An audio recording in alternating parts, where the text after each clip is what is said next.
கர்த்தருக்கு ஸ்தோத்திரம். இன்றைய வசனம் யோவான் 15:12.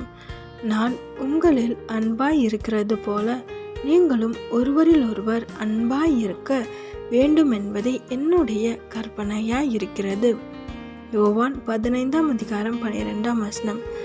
நான் உங்களில் அன்பாய் இருக்கிறது போல நீங்களும் ஒருவரில் ஒருவர் அன்பாய் இருக்க வேண்டும் என்பதே என்னுடைய கற்பனையாய் இருக்கிறது.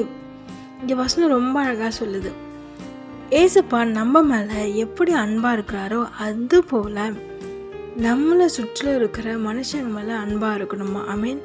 ஒருவரோட ஒருவர் அன்பாக இருக்கணும்னு வேத வசனம் சொல்லுது. அதுதான் அவரோட கற்பனையாம்.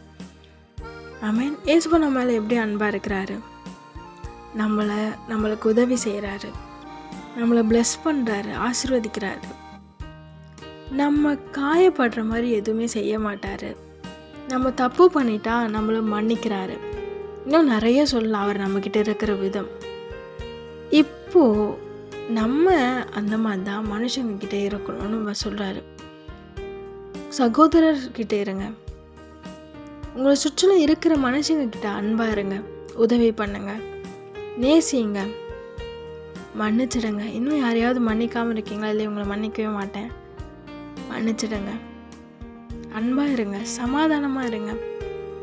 நிச்சயமாக ஏசப்பா உங்களுடைய நடத்தையில் சந்தோஷப்பட்டு உங்களை இன்னும் அதிகமாக ஆசீர்வதிப்பார். ஆமேன்.